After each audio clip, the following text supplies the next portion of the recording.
از یوتیوب چینل کامپیوتر اسکیلز. دوستان عزیز، بازم ما در خدمت شما هستم. درس سوم برنامه فورکس است، آموزش فورکس.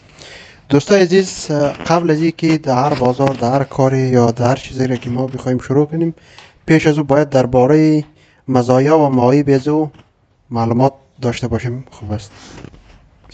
مزایا و معایبی مثلا از فورکس یا ادوانتیج و دیس ادوانتیج که در انگلیسی میگه. دوستان عزیز، مثل تمام کارهای دیگه اوری که است، هر یم که است از خود مزایا و معایب خود داره.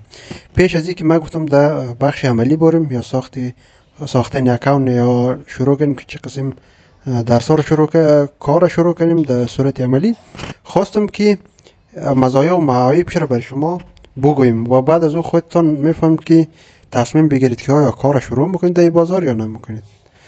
اگر مزایا و معایب نفهمید، شما کار شروع کنید، یک وقت خدای نخواسته نقص کنید یا خلاف میلشون باشه، باز وقت البته یکی است با مگو قول عامیانه که باید تاوانش پرداخت کرد از بازار برای دوستا. مزایا و معایب معاملات در بازار فورکس.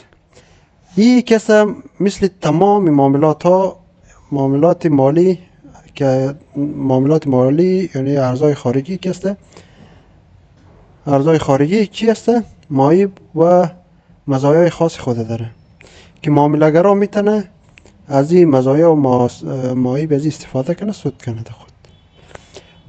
بازار ارز خارجی که به نام فورکس شناخته میشه، یک مارکت جهانی است برای تبادل ارزهای ملی که را من قبلا در ویدیو قبلی برای شما تشریح کرده بودم، اما بازم براتون میگم که این بازار که است به دلیل قابلیت ها و ویژگی های خاص که است. البته یک از ویژگی خاص شیعی است که قابلیت زود دسترسی در نقدینگی را زودتر در نسبت به سایر بازارهای بورس و دیگر بازارهای مالی جهان. و شما میتونید با استفاده از وسایل اندک که مثلا اینترنت یا یک تلفن یا اینترنت همراه یک لپتاپ داشته باشید، از طریق همو بروکرها با استفاده از وسایل دست داشتهتان و یک مقدار کمی سرمایه یا زیاد بشه و محدودیت نداره، شما میتونید داخل بازار فورکس شوید و کار خود شروع کنید.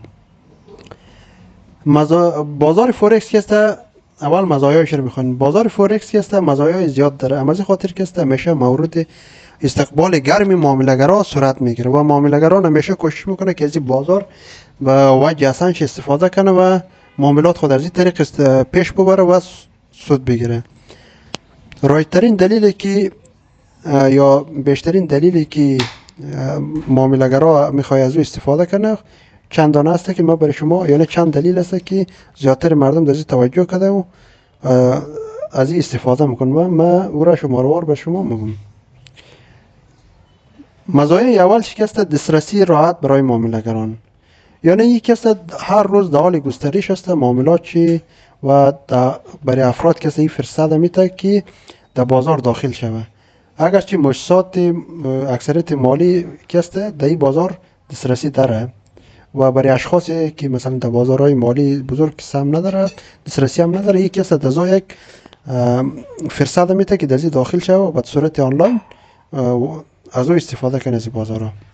دیگه بازار گسترده جهانی است، یعنی بازار بزرگ است که یک از بازارهای بزرگ جهانی است که روزانه از 5 تریلیون تا 6 تریلیون که است فعلا در این استفاده میشه، یعنی تبادله میشه که عدد در هر ثانیه حدود 200 میلیارد دلار در دقیقه که است حدود 50 میلیون دلار است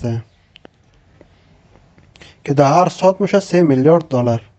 در هر ساعت تقریبا 3 میلیارد دلار یا تبادله میکنه، کمو زیادتر. دیگه مزایایش است که بدون محدودیت معاملاتی است، که یعنی هیچ محدودیت در پول شما وجود نداره. دیگه شفافیت است در بازار فورکس است، چون که در چندین منطقه زمانی فعالیت میکنه، از او خاطر شفافیت وجود داره و هیچ کسی نمیتونه در این دستکاری کنه. دوستا در این باره شفافیت که است دو نظر است و بعضی کسا میگه که یکی است توسط بانک ها، بعضی مثلا در منطقه که است در کشورها، بعضی کشورها تحت نظر کشورها هم که است، اما کشور میتونه البته در ساحه محدود خود در مردم از خود در جایشان یک قانون وضع کنه که در کشور افغانستان نیست دیده میشه. دیگه گزینه‌های معاملاتی که است در بسیار زیاد است. دوستان عزیز، در این که است صدها جفت ارز است که همیشه یعنی یک گزینه نیست که مثلا بگید دلار رو یورو باشه. اینجا که صدها جفتی ارز است که معامله‌گرا میتونه از یکیش هر کدامش که میل داشت از او استفاده کرده، تبادله کرده، به خود یعنی از آن سود ببره. دیگه خوبیش این است که هزینه ترانزکشن هاش بسیار کم است. فورکس در یک محیط مطلوب است که هزینهش نسبت به سایر بازارهای مثلا مالی و پولی بسیار کم است. از این خاطر چون که یا کسی توسط هم کارگزاران یا توسط هم بروکرها یا هم کسایی که ارتباط شخص با بازارهای مالی برقرار میکنه توسط مزای اداره میشه و از خاطر چون که مشتری زیادتر جذب کنه و افراد با اعتبار، از خاطر کوشش میکنه که امروز ترانزکشن ها کمیشن بسیار کم بگیره. دیگه قدرت بالا در سرمایه گذاری است. این کس چه قسم است؟ مثلا یکی از مزایای این است که شما میتون با یک سپرده کوچک توسط ارام که من در درس قبلی هم ارام یا لیوریج در شما گفتم، شما میتونید که با یک سپرده کوچک در یک پول کوچک یک معاملای بزرگ هم انجام بدید که با قرض گرفتن توسط از بروکرها شما میتونید که مثلا $200 بود اگر مفهمید که در اینجا سود میکنید تا 10,000 1 لک نظر دمو معامله‌گر یا بروکر که است از او قرض گرفته و قدرت سرمایه گذاری خود بلند برید. دیگه خوبیش این است که برای کسایی که نو در بازار داخل میشه میتونه به صورت آسان در بازار داخل شوه و خوبیش است چون که یک حساب آزمایشی به نام دیمو داره، یعنی کسی که بخواد نو داخل شوه میتونه که از او استفاده کنه برای یک مدت زمان و تا خوب یاد بگیره و مفاد کنه.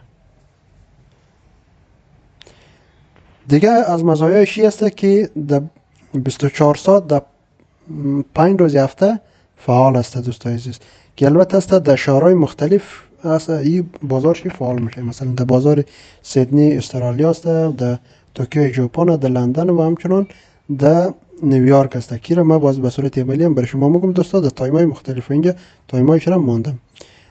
دیگه یک از یا مزایا یا خوبیش است که کسب سود از معاملات کوتاه مدت یا بلند مدت.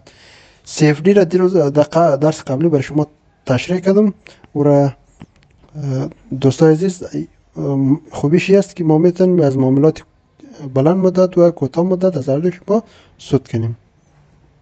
دیگه از خوبیش است که در بازار که است موانع وجود نداره، یعنی شما میتونید پول کم سرمایه گذاری کنید هم پول زیاده. دیگه فورکس که است یک بازار دو طرفه است، به این معنی که شما اگر خوب متوجه شوید ضرر وجود نداره، ضرر نمیکنید. به این معنی که مثلا اگر یک پول ارزش بالا موره پول مقابلش چون که همیشه جفت ارز است، وقتی که پایین می اگر شما در اون لحظه از پولی که پایین می قیمتش از او بخرید دوباره بفروشید بازم سود میکنید. دیگه معایبش است دوستا، اگر شما متوجه نباشید و یعنی تخصصی در این بازار وارد نشوید، درس به صورت تخصصی نخوانده باشید، یک است ایرا به حساب بازار فورکس مثل شمشیر دولبه موگه که یعنی یک عیب بزرگ چی است که یعنی اگر شما متوجه نشوید ایرا با زودترین فرصت تمام سرمایه شما را از بین میبره. معایبش قرار زایل است. معایب یا ریسکایش که است اول که است خطر انتخاب بروکره. دوستان عزیز یکی از موضوعات بسیار مهم و پیچیده که است همون مسئله بروکره. بروکر راهنمای معاملات، به این معنی که شما تمام پول خود در دست یک کسی میتید که او را نمیشناسید. از این خاطر که اگر این را درست انتخاب نکنید توسط از شما میتونید تمام سرمایه شما از بین بره. دیگر ریسکای ایرمی است. یعنی ایرمی را من برای شما قبلا تشریح کردم یا لیوریج، یعنی او که است اگر شما با استفاده از چندین جهت اگر شما از ایرم استفاده کنید امکان داره که بسیار زود ضرر کنید. دیگه ریسکای عملیاتی است. هیچ قسم این ریسکا که است در بازار فورکس که است بسیار سخت است، چون که اکثری وقتا که است مثلا باز نمی باشه. در وقتایی که شما میخواید معاملات انجام میدید، چون که بازار فورکس که است در 2 روز در 5 روز باز است، مثلا در 2 روز که آینده مثلا پیش بینی میکنید، از او خاطر امکان داره مثلا همو خط سیر که شما بر خود تعیین میکنید مطابق از پیش نره و ضرر کنه. دیگه نوسانات شدید بازار است که یعنی بازار که است بعد از هر مدت زمانی همیشه کم و زیاد میشه قیمت ارزا و امکان داره که به سود شما یا به ضرر شما تغییر کنه و نوسانات بازار که همیشه در تمام معاملات پولی است، معاملات یا بازارهای مالی و پولی است که ناشی یا گرفته شده از و اوضاع اقتصادی، سیاسی، اجتماعی و غیره چیزایی که در بازار تغییر میکنه است. دیگه یک مشکل یا یکی از نواقص مای پی است که روش پیچیده در تعیین قیمت. یعنی مشکلی عمده که در بازار فورکس است می تعیین قیمت است، یعنی شاخص تبدیل ارز است که میتونه قسم قبلا گفتم از عوامل مختلفی متضرر شود، چون که بانک ها و مؤسسات کلان مالی که است از چی است مستقیم دخالت داره. از خاطر بعضی وقتها امکان داره که چون که یعنی اشخاص ایرا قیمت ها رو تعیین نمیکنه، ایرا بانک ها و مؤسسات مالی کلان میکنه، از خاطر امکان داره ضرر انگفت کنه شخص. دوستایی بود مزایا و معایب شی، امیده که مورد پسند قرار بگیره و شما از این استفاده درست بتنید.